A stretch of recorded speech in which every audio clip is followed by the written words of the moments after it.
whanau paea, haumokuna. Ki mua ke whaako, manatu melie, te ngā whakahoka te whinu to a koini. Ko pingoa ko kaioni liki liki. E samo one ka alita. Tana e kai a ofu he ngā whaetai. E tāka e whaaki whare ki ofu. Ko ofe tiri nai awa sange liki liki. Ko mele nai te whae alesieli. Nai ame kukui a whahingo ka iaro. Kaioni. Ko e whakalaki o ana. Ai ni mau no folu a koini. Ko te whewhine pe taka e te eiki. Pena e one ka i una ngā. A mele nai te koe o ata. Ma te au pe me he. Kua he manatu ke putu whare na mabuka ki ai. Ko mau matuku. Ko whanau koe Nikola o osi. E pe kia. Toi pea ana, pe mo tangata eki. Ko pea tanut whamama opla na tangata. He whai tio e he telefoni. E tāna ke tangata eki e a whale vai.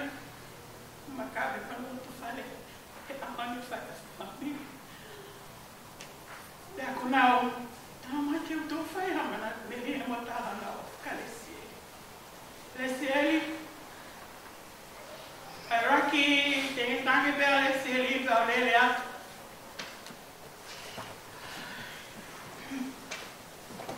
Não está falando do real, Lesieli. Hange ko mo manat kaya miafi, manat melia wa makiana. Ko nganga yo Lesieli ko hanga ton, pepine ko hanga ton. Na hange pe ko mo mentana ko melenai. Pagamawe ba ke tonu. Nani ngahi iau, kani lea mai. Asine buia, te whina eki, pe koe pe ke ue taku ingoa kui sikipe. Pa koe pe te aha kaione, waia kaione asari hoa aia le whamfonga te toma.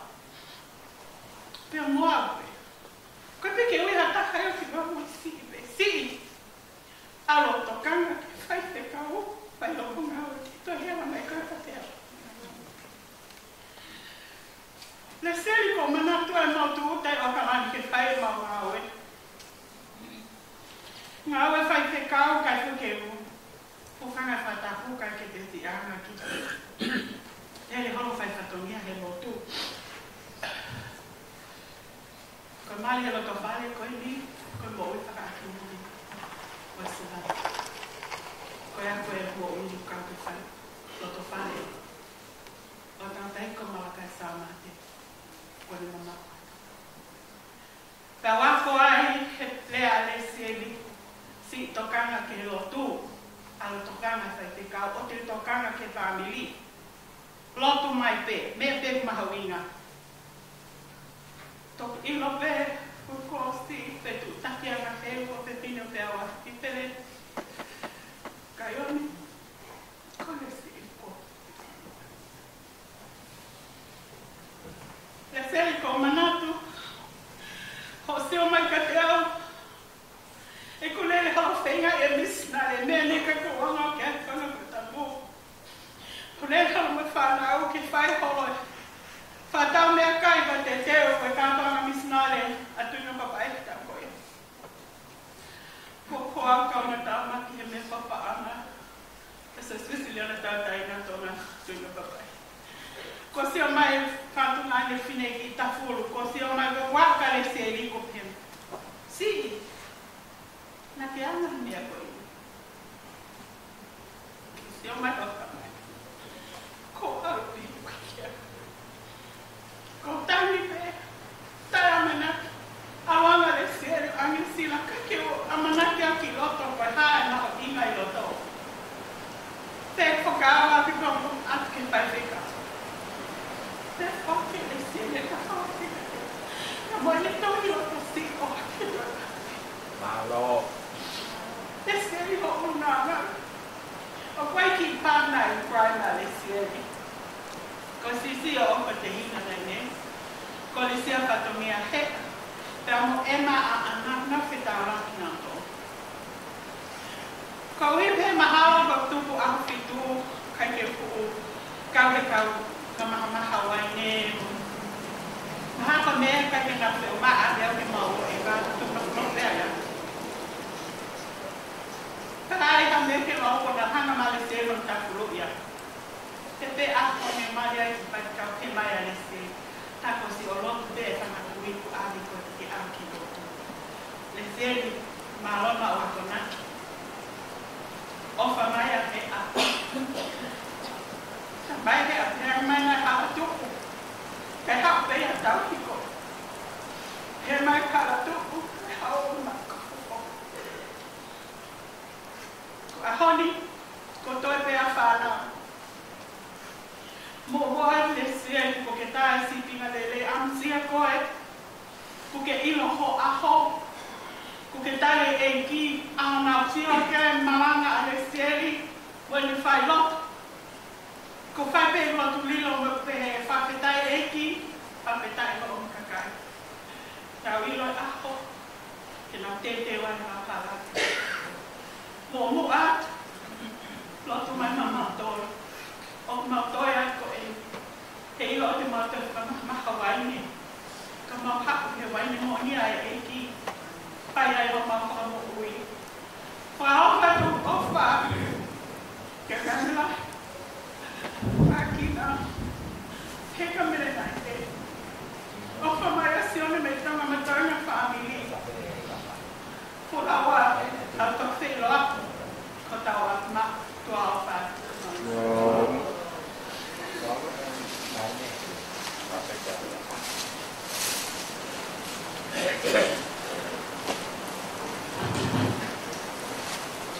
Ko tohua, ko ataku ki a whia e tonu tahai o tua, o a whio, i kua karata ngata, i koua koina.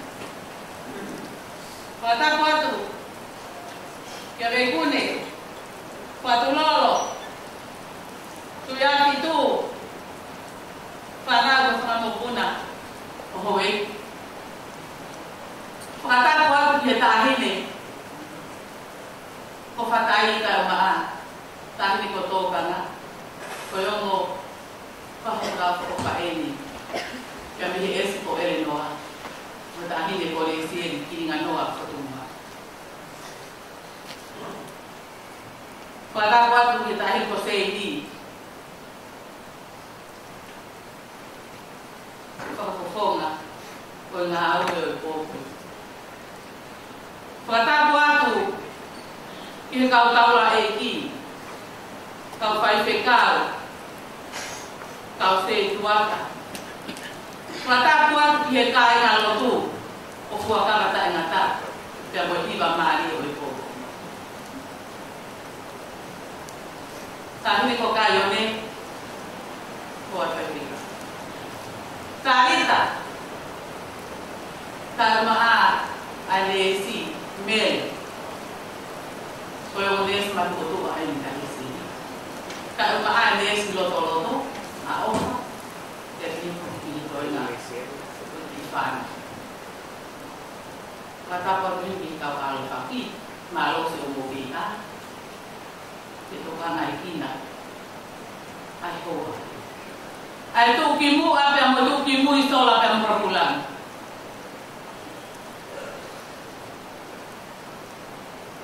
Toma.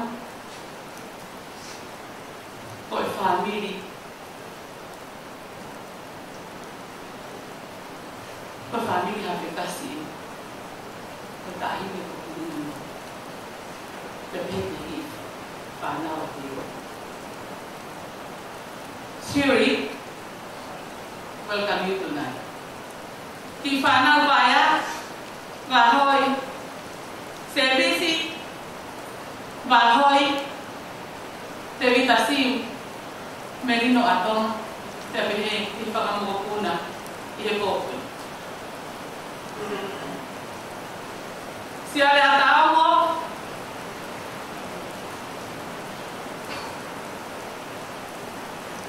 o wai ale sier ki ngano Sambil foto, halau fia formuala,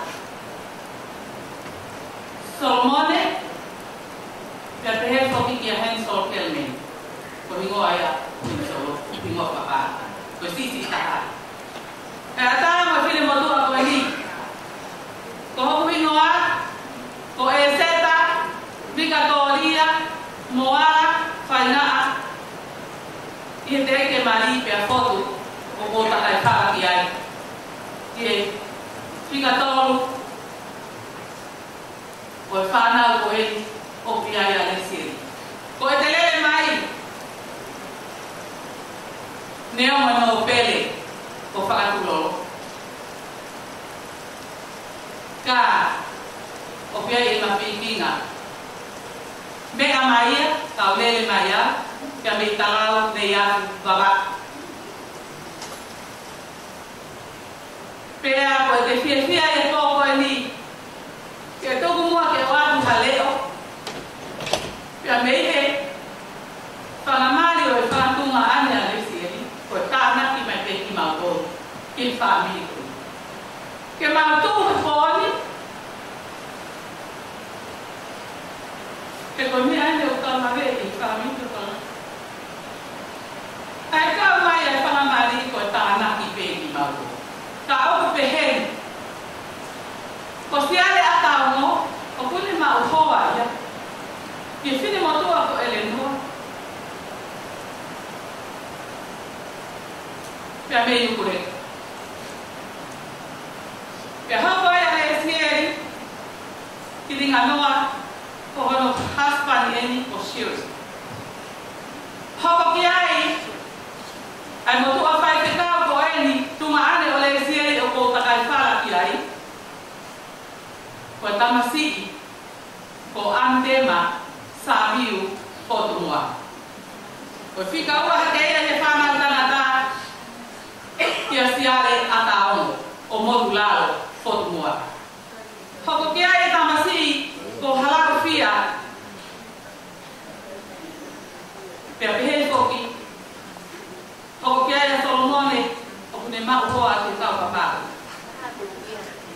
hoko kia e tamasi ko tu kia hopo moala fotu o kune mau hoa ke Samoan kausha pe toki hoko kia e Solomone pe meka kau parani pe toki hoko kia e tamasi ko hen solo kere meni pe abe Cook Island o mai me yuta ono vai pe abe he e fotunga o file matu ata nasi ko ini te matu pe mo lupe ko wa fe lele vai file mo tu ko ini te mo ko ate saute e fotu e ta lo to nga i ko ini te foka ma me de ko tai pe a o pe he nia o ma to pile ka tai ni mai pe fa ma ro la ya tu lupe ko tu mo ala te be ke ha ia ke ta me ko to pe o tāna ki ka te moa ko tāna ta e ki ko e hala fia pe o feu ma pe pe to lava mai ai mo fai al pe a ver que des pe que des pe ko e a pe hala fia mo pe lava mai ai mo fine mo to a ko ni ka kuma faka to kana e mo lupe ai pe fine ko e ni o taki a ele noa i ho mau ki family o pe ni dia ko fai ma una we ya o si no e ti fai tu o culo ya mo ti ko ta mo tele ke ma o pe ya pe he mai le ta lu vi ka to dia ko ho a ko fai te ka al pe ko no ko he ke si ta di ka ha no ka tu ko pe a we ka vai vai mo ne si ke no pe ki fare o pehe ai ana para foto ai fine ma to ta na ki ko eni ke ki fa mi ko eni ka ko tai mi la he ma film o lupe kono ta ofi ko mata ki a ele no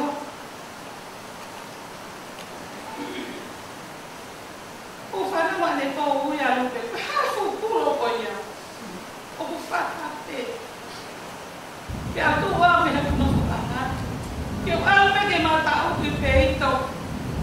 La mala wa ya tu sin hale. Ata au mo tu la halo.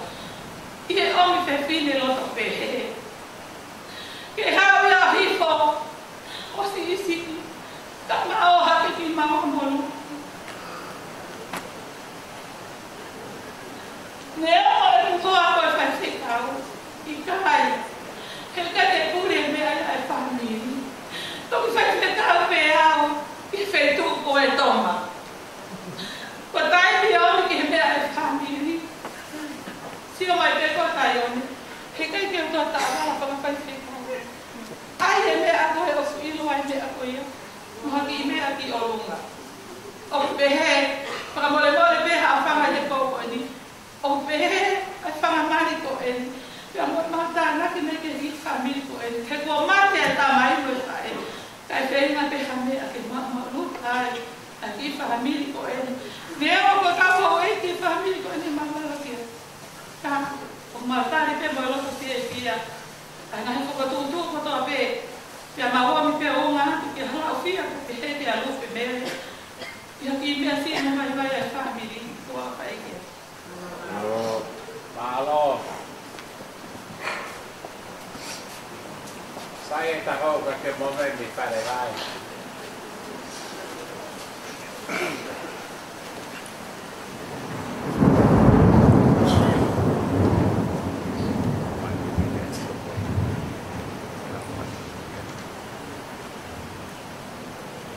Tapi hati normal.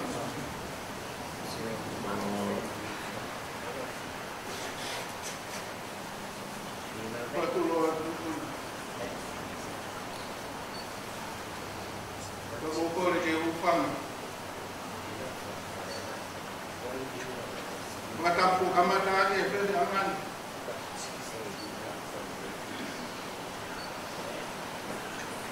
Semua ke ada pai ngabare ko ini.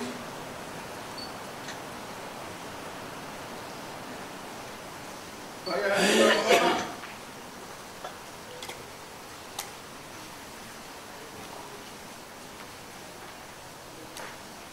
dia aku yang mahu pindah.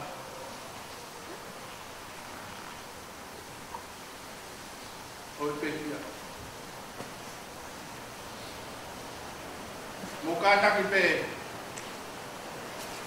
Sias. Kamu pagi kain au. Nakai kebe iman aku patulis mau. Ako ini aku jenis tu. Kaya paling dia kaya oleh siapa? Ako aku akan berkau kau. Ako panas meri ya. Ini petia. Kau ni ngahire yang kimua. Kau define naik. Lea ngadol. Bapak uri ngabe kuha ya ko abuni. Dalo tawalo mali be kuke ko tio mai ka nina. Koki tua ke be ko vika. Be a uha. Ko taraju ya resi algo no be akila. Wallahi. Apa boleh pe kau. Lihat salah ini. Aku bapak kita tahu le seri ke le ake mo.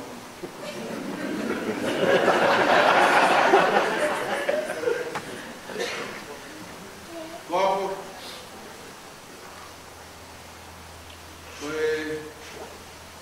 ngawi ya le seri mo. Tehin. Kai ko ngana. Todo kami berkorban. Ada orang yang pergi ke file puli. Orang nak file ko. Orang nak file PHK. Orang nak file Tafi.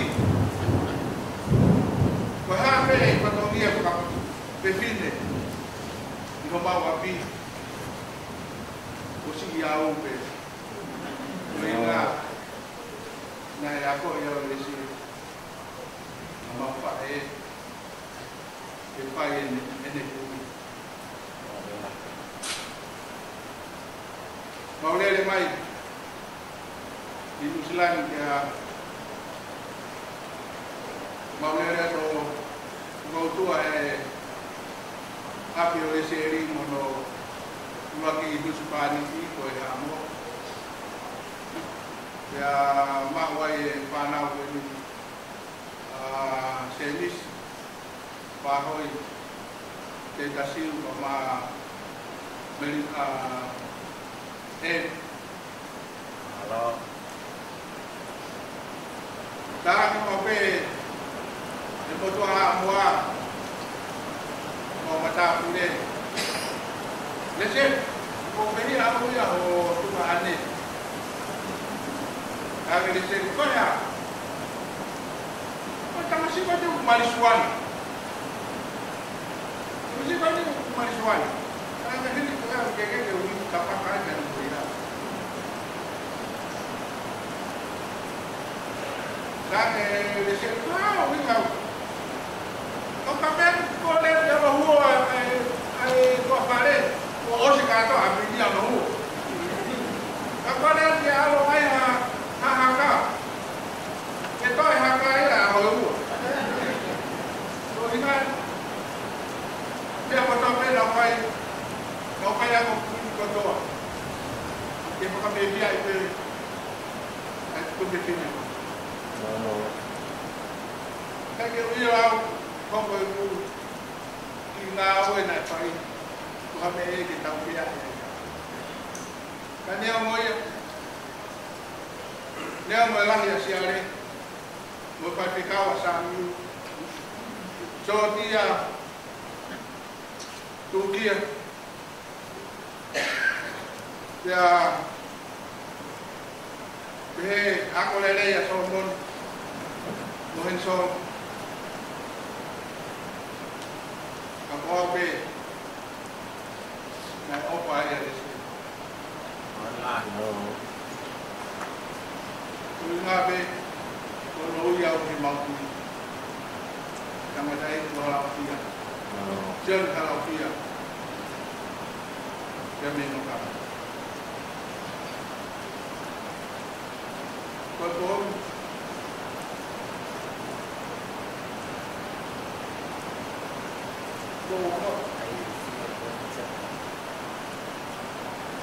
Lele tu kota apa tu? Ngai potongnya apa tu? Tu begini kau ni kau apa pe apa yang dia uya?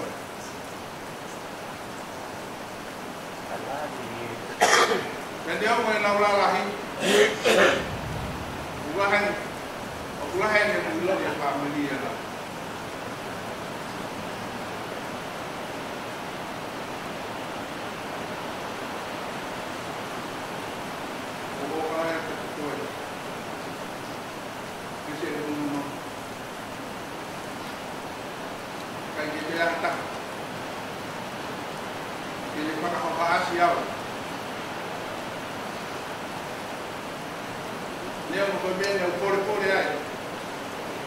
Pai không biết không kẻ có giờ pole hero tu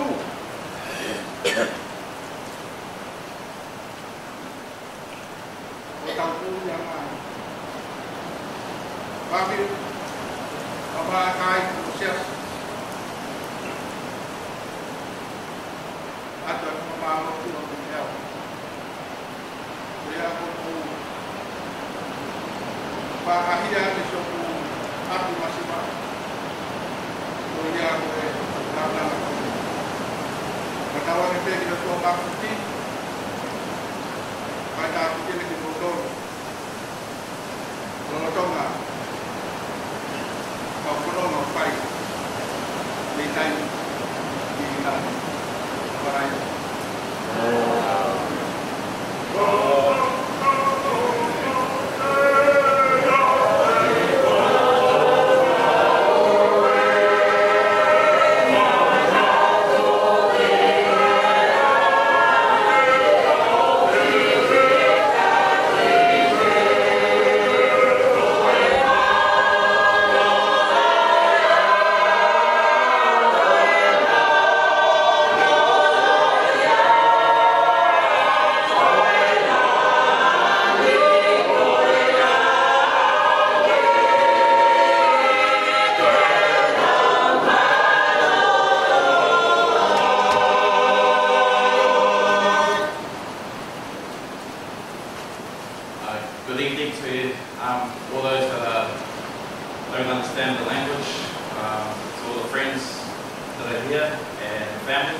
Wala, Rangai and Wareka. I thought I'll just share how Mum's journey started with the cancer. So it was in late September, October. Mum asked me to come with her to her oncology appointment. So we went to the appointment, and knowing that Mum had surgery 2 years ago, in the appointment, the doctor said, unfortunately, the cancer had grown back. And we walked out of the appointment, so Mum was, because I knew Mum was in a vulnerable state. So I said, Mum, I'm going to meet you outside. So I asked the doctor, how much time has Mum got left? So they said, 6 months. So they had, and I asked again, so is that 6 months without chemo? And they said yes. So we were all planning for Mum to, to have Christmas with Mum. So unfortunately, when she went to Tauranga, she came back. She looked a lot worse. When she came in, before she went to Tauranga, Mum had no idea how much time she had left. So as we were driving down towards Otahu, Mum was just asking, what were you talking about to the doctor? I said, I had something to tell you, Mum. Did the doctor tell you how much time you got left? Or what's happening? And Mum said, nah. And then that was the first time I broke down in front of Mum. I was one that had to deliver the news to Mum that she only had 6 months. When she came back from Tauranga, we saw that Mum's condition was getting worse, and then she was staying at Uncle Fia's. And I knew that Mum didn't want to go back to our home in Kaputoi, knowing that she had a lot more support at Otahu with my cousins and the aunties and with Dalita. So I thank you so much for caring for Mum. And there's moments when I always went over to see Leslie, went to go see Mum. And every time I sat down with Mum, I would always plan what we're going to do today, what are we going to eat today. And then Mum just went with the flow. She said, yeah, I'll try that drink. And then not knowing that she wasn't even trying, she wasn't even eating, so I guess Mum knew where this, what was going to happen in the next few weeks. Leading up to Mum's death, Vahoi. So Vahoi was the only one I used to vent to, because Mum would never show love towards me. That's how I felt.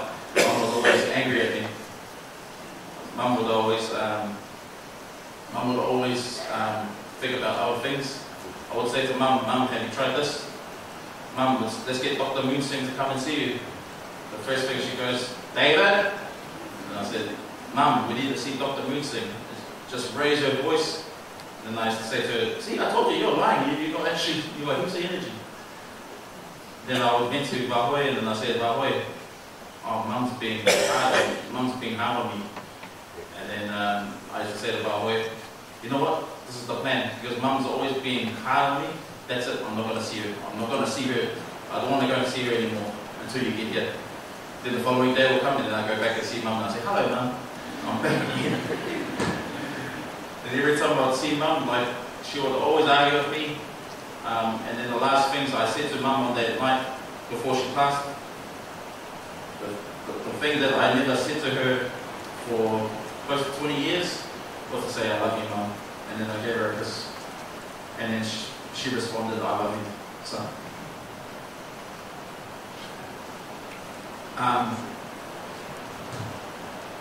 Just want to thank Mum for teaching values to me and my siblings. Thank you, Mum, for raising us. Thank you for being hard on me. Because without you being hard on me, I wouldn't have my independence. I You taught me to be independent. You taught me so many lessons, and you showed compassion to all those who are more need than me and others. I think that was Mum's way of showing love towards us. She never said it to me, I never felt like I was loved or anything like that, but she showed it through her actions. Thank you, Mum, for accepting all the grandkids that you have. We all come from different nations. Thank you for so many things that you've done for us. Thank you.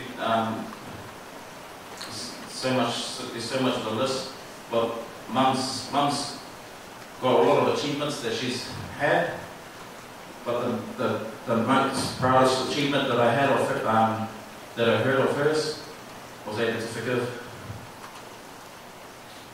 She had a degree in social science, but my proudest achievement of Mum was to be able to forgive Uncle Solo and just forgive those who have done harm to her. So I think the lesson for us that I want to share for everyone is that though Mum knew her time, we don't know our time. I don't know my time. But if you're able to forgive, that's the proudest achievement that you can ever make. And I thank you, Mum, for able to forgive others. I don't know about that, but you forgive me a lot. And as you went with a clear conscience. Thank you, Siri, for loving Mum, even though there's years of Mum being hard on us.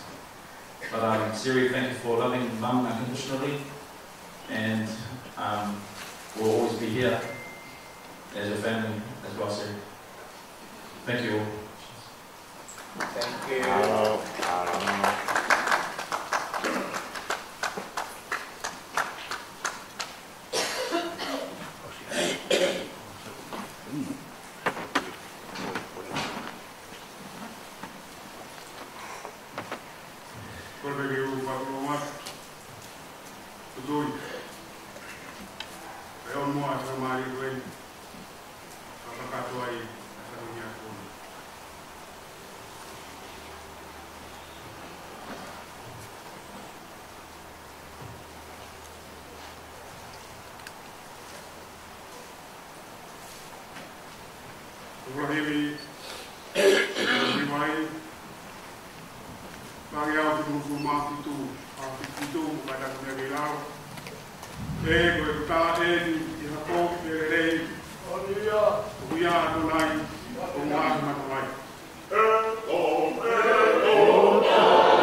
te kai mo inu pe. Molia, ia to nai, tai mai na mai.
ai huafa si hua e ko fai mea la urunga ai o tua manato.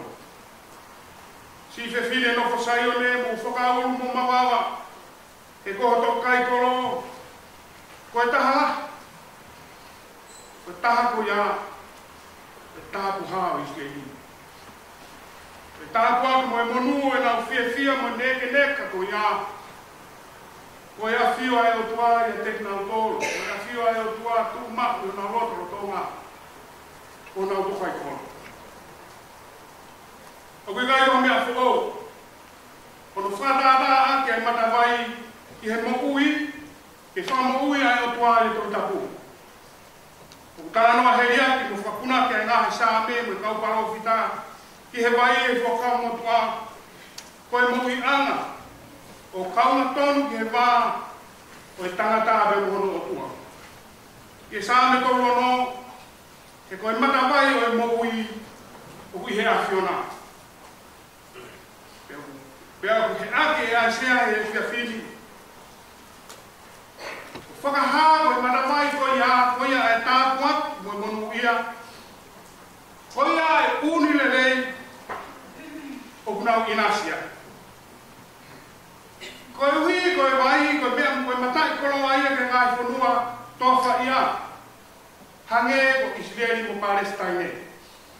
Pea ngau e ake aisea heriaki koe ni hiva e te whiri. I ngai tāpuat o inasia i hataha i whamoa ai o tua. Tō kua o kuhangeha ngāhi matawai ai ngāhi tāpua ki koia. Koe mahuinga ai wai he mou ia tangata ku mou mea ai o kumatoa ki mahuinga au ki kai ki tawin i ai mea hopo te tau. Tau tānoa e tō sene si ke whaka mata henga ke ilo a vai keri, i mawinga a vai ke ime ne tamā ke mutui. Tānoa e tohi Exodus no tai, e Moses e maka. O hia pe te hino e takai ke naumu. O tānoa a ere sone a honi ki he matawai heni, o uhinga ki he vai keri, ke vai tupu. O i kai uhinga ki he vai tawhe, e vai whaa te koe ana. O kui kai, o kui ai ngā tānoa, ka waki ka mo i vai keri e tau tapu. Nā keri vai a Abraham, ai sake mo se e koho. E kui kai ko hanga au e whaingo fua, e whia mau e poto mo i tau kei, ke ilo a wheitu to tonu, e mau e vai. Koe tā mai ngā whakauhinga ke rea e vai tupu. Ai o tau ngā oe ati ke vai keri. E tau pe mo tau pe ai vai, ai tupu hake pe vai ia. Hei kai osi ia, e kutafi mai, me ta whenga vai a. Koe tā kua ki ia te au e whanongo ke ngā manatu me rie, koe boni. Ke mou e whae koe. Ae koe ni utoka. Koe whae na i tau wai. Mi mata wai e whau. Koe whiwhine ato naki e asesi. Te hane koe tānoa tanganare i whai kau. Na ni whai mana whao kawa ko mate ake ni patongi ako i. Koe hui be rani ino. Kono whakamou ia ngā e ngā. Pa tēne whangara pe o i kai mana mahe ea. Kono maro hinga mo ne tāngā aia si ho mā. E kone hoko kono whakamou ia. Kāpua ki nā ne tōwai e ngā hi matawai o whakamou i. O ni ina si ai. Kai maa se no whani. E he ngāhi tā whakko ia. O angewe ngāhi manatu me rie. Lawe he ngāhi koroa le reiko ia e kā ngā mahe ni. mo sia sifo. Here we go. Umore ai wai fio am.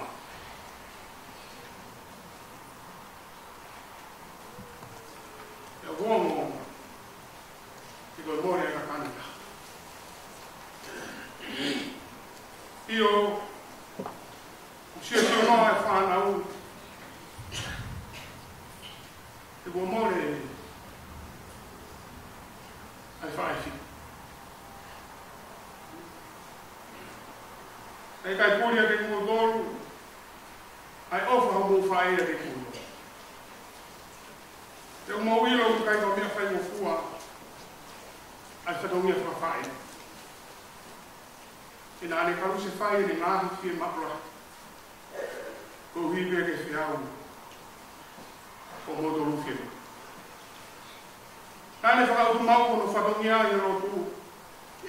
Ko hibe ko ia mata vai e tafe me ia ngā ni rei ko abe. Ke mo inasi. Ko to nga mo ia a fa e fita. Ko ne kumi e mata vai le rei. E to vai me ia ke inasi ai. A ele mo wi mo so no fam. Pa feta. Na ilo ele sieri. Ko si hoa pera mata vai le rei taha. Mata vai ia whakamu hui. Pena kore le hui. Tō vai me. Mōni ko vai kua e mate. Ai whio ina mō whai ka mō whai e ofa. Ta neo me mamahi o maa vai. Ka whetai ki maa nōni bea ne kui. Io, ko ia ho whanau mo aho. E ui mai e ki tau tōru. Ki tau whoki ange ki atu. Hange e kore sie ki aho. Leo, nai whainga taa. E harane e whowai ki apia re sie. Ka koe whamoni ai ka kai ko hoko ai o tuaro na whamui anga. O kau whataha te mo tuna keha. Ka pure ke mahati ia. Whakao sino ke te kia. Ke wai ahi te karia. Ke whai o whina ngā oi. He koene mo wini. O kune nofo pe o una. Ki mana vai o whakamo wini. Mōna e puna ke. Koe fia inu au si sukia te koe. Koe mata vai koe. Pia mō ua. E fia fili kone tatau ai. Ki he huse pāni ki, kau a. A ki whanau pai a. Kone tatau mai ke whamiri. Io kone tatau mai ke tanatai ke whaifikau mo e o se tuataka o mai sias. Kone hui mahafu. O tu koe tama. Ka whetai na ne tau e tau e rei na ne lamai e whakapoe koe. Io. Na ne tau e hundo to. Ko whaka moe na ne seri ma tau tolu. Whamiri pe moe siasi, whaka osi e tau koe ni. Kai na mana vai ke tau tō vai me ia ke tau mui ai. Ko si hopa te. Ko whai e si hopa tau whakamo ui a kaisi. Ko ia e mana vai, e i kai ke tau tō whie inua e tangata. E tā pākeo e tau tō vai me mana vai o whakamo ui. A sisu kraisi. O ke kai whono hifo i a taimi. O ke kai maha pe matuku. E ke kai osi a taimi. Io. Ka pehe e tau hui. E tau hange ko re sieri.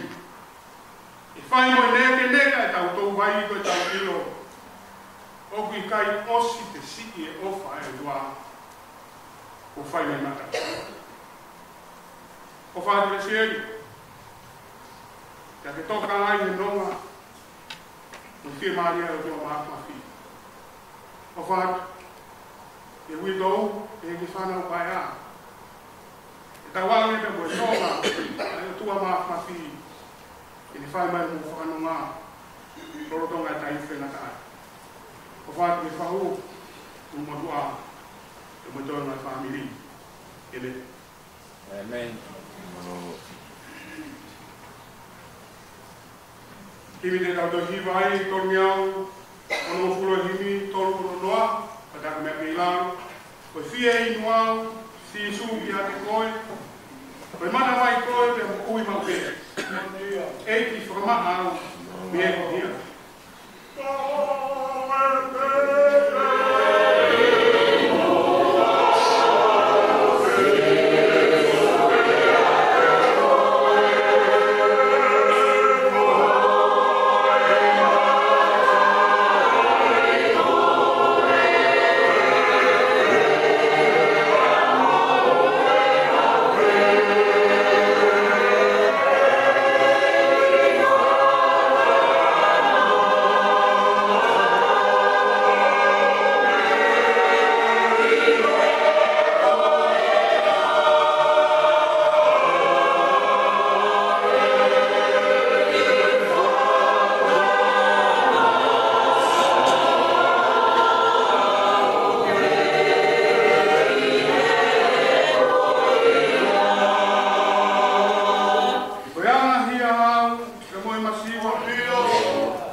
Mau firma ai e mau Whakatau o maulau maari, ko ia o whakoloa e whaki. Kau whakatahape mo i huei ke whunua, whakatai whaifkau, ko maa, e ui dou mo i whanau, ko ngā whami, whahua e mo tua, ka maa siasi, e mau whakawhetai atu. Kau mea ki tai behe, ke mau whawhetai atu kau hea koe mukui a hokauna. Koe mau rea, whawhetai e te utarata e whion. Ina sia e whamiri, o ina sia e kolo me ngāwe anga, o ina sia e ai sia si me holo. Pasta ia mau maari, ko ia mau manatu ke ngā manatu meri e, ia mau ilo e ngā koloare rei, ave whakoloa ke muku ia hokauna. Pasta ia mau maari, ko mau lotu, ilo tua. Kaya ngā matai koloa, ko ke whakatema aki, tuku ia ke mau lofu mo ia hei. Tuku ia ke tau takere o mau loto me mau whakau. Tuku ia ke hoka tua ke ai mau whanonga. Ai o mau whai ati ki hasi o nai taina. Mau loto atu e o tua, kau ia koe lau maari a hokau nanga. Mau hapai a keia, mau hufia whakataha, tuke ne kaunga a whawhiao, te arofio e ha. Mau loto atu e o tua, mau hufia, ai ui tōku kau mai ki whanau. O pai hau ki nau tōru ka tōku maf. Pulu ki nau tōru ka lau maari e whakanonga mo e whakati e maari e ki nau tōru. Ke tai ka painga tā koe.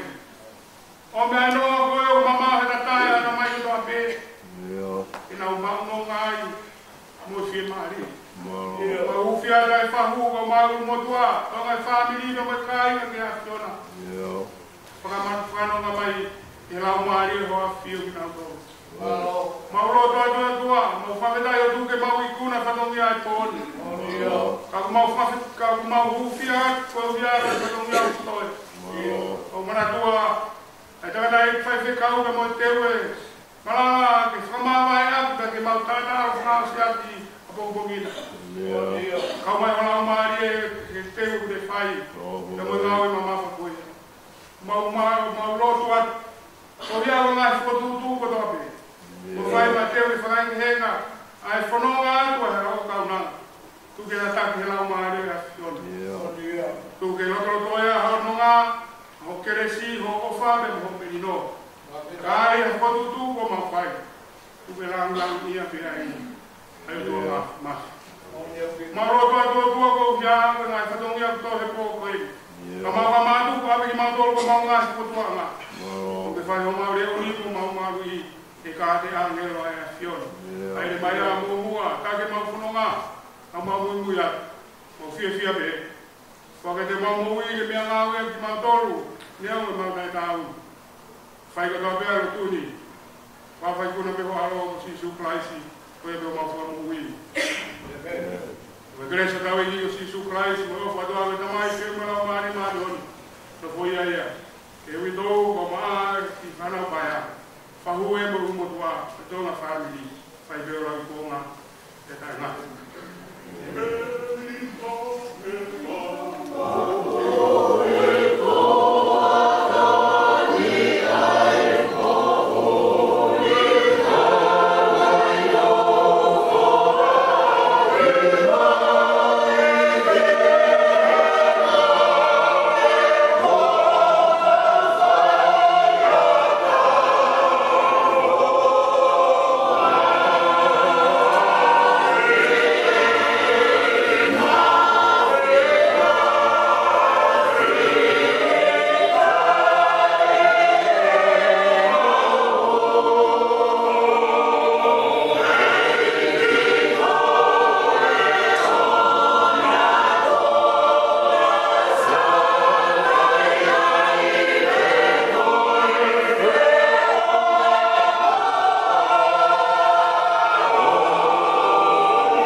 tapu ki a whio ai o tua mawhi.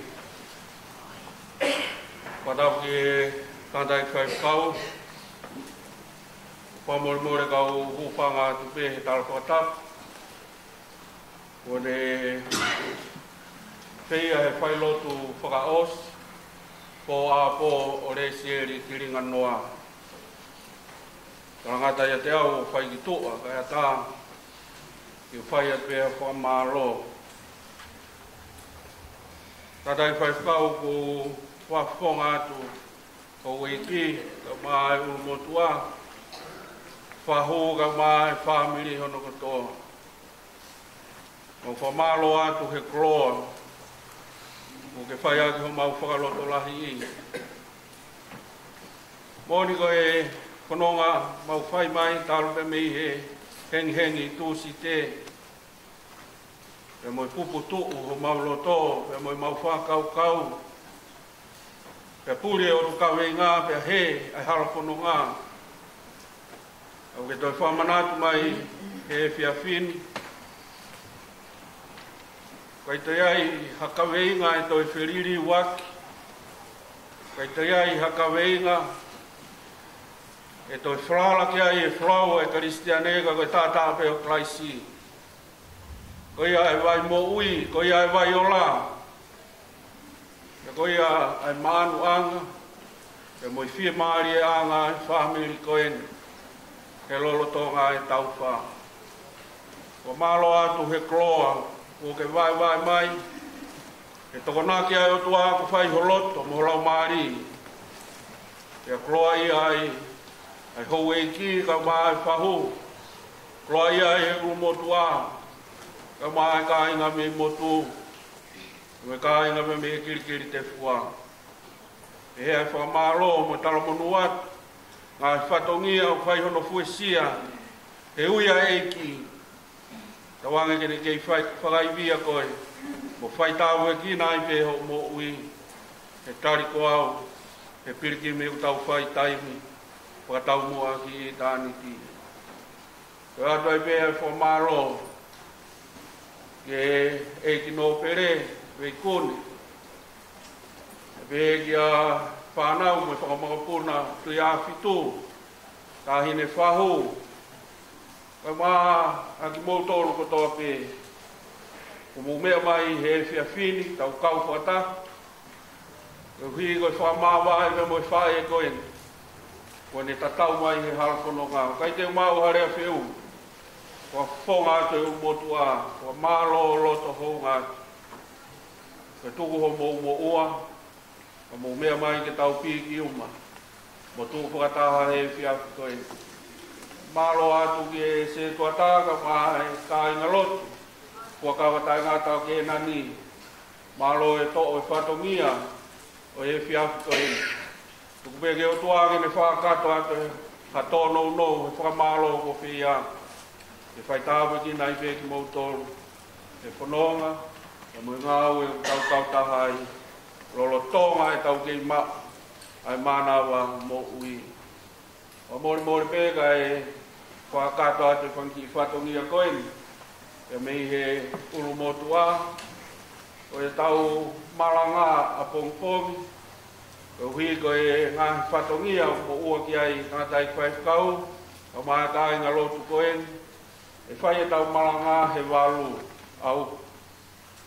Mo kātaki o turi mai ki ai. O e tau taimi malanga ko e walu. E whai ai malanga ko a māwai. E a more sieri kiringa noa. Ono wape ko e whahoko mai. E mi he whangatua ngā ne ka mai whanau. Wai pēki fwoi pate tahamu he i he horo. Ka hiri e. Wafe i atu. Ai hou e ki. Kau mai. Kau taula e ki. E moi whahu. E moki mōtoro kotoa pē. Ka inga ofa. E moi siasi. Ka hiri eni. Kau lawa kotoa ki he holo. Whakakakato ai. Ai whatongia ai whanau. E me ke whakatoa ngā ne. Ko e tūtūni koe ki e kāinga pia mei motu. O kai ke tau kau tau tohe aru ke he horo. O tau I whare lotuni pe ki tau toru. O whakawhi ao. I he whorau ko whai. E no whakatoa o ofa ati ke te motoru. Tara monua ati ke ngā whatongi a. E whai tāwe ki nai pe ki motoru e eiki. Te rewa I maranga kau tau ati.